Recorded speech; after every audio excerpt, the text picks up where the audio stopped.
I'm Andrew Whitham.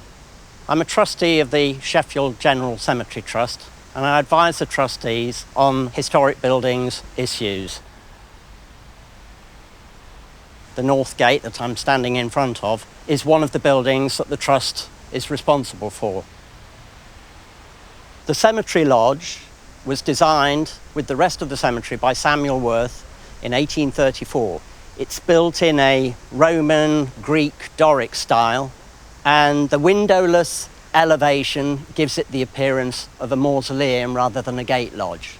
All the windows to the building face inwards or to the back into the cemetery.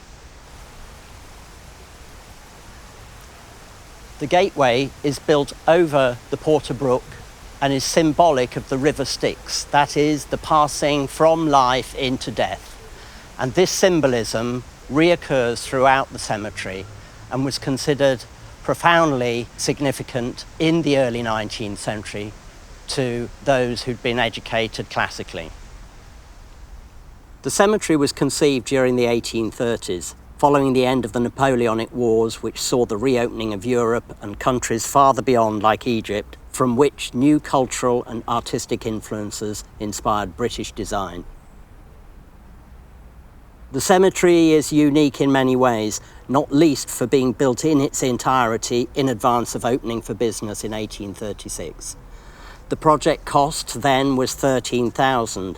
This equates to a staggering £54.5 million today.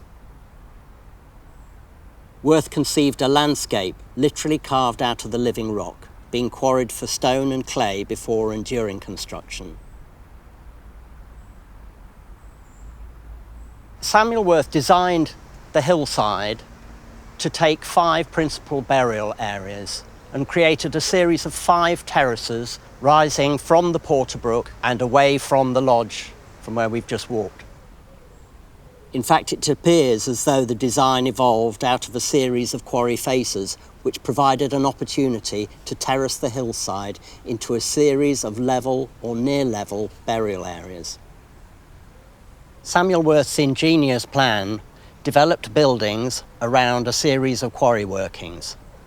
The nonconformist chapel at the centre of the cemetery, which I'm standing in front of now, is built out of the deepest quarry and is in fact as deep into the ground as it stands tall. Beneath the chapel floor are a series of vaults going down 2 layers and offering private family vaults within the chapel itself. Only one of these was used.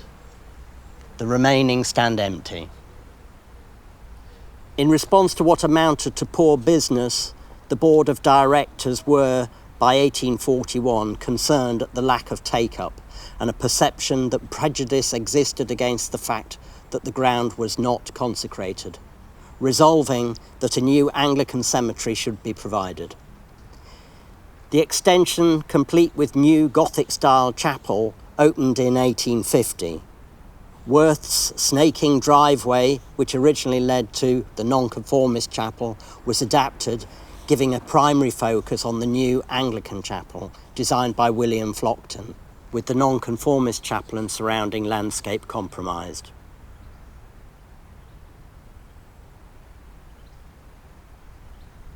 I've come to the top of the site, and I'm standing just inside the cemetery, in front of the Egyptian gateway. There were 2 of these originally, framing the cemetery offices.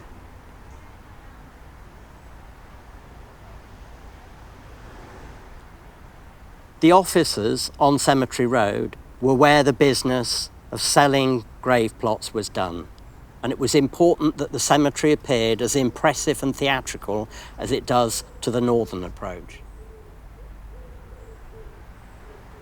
If you'd like to know more about the buildings in the cemetery or the design of the landscape, visit our website.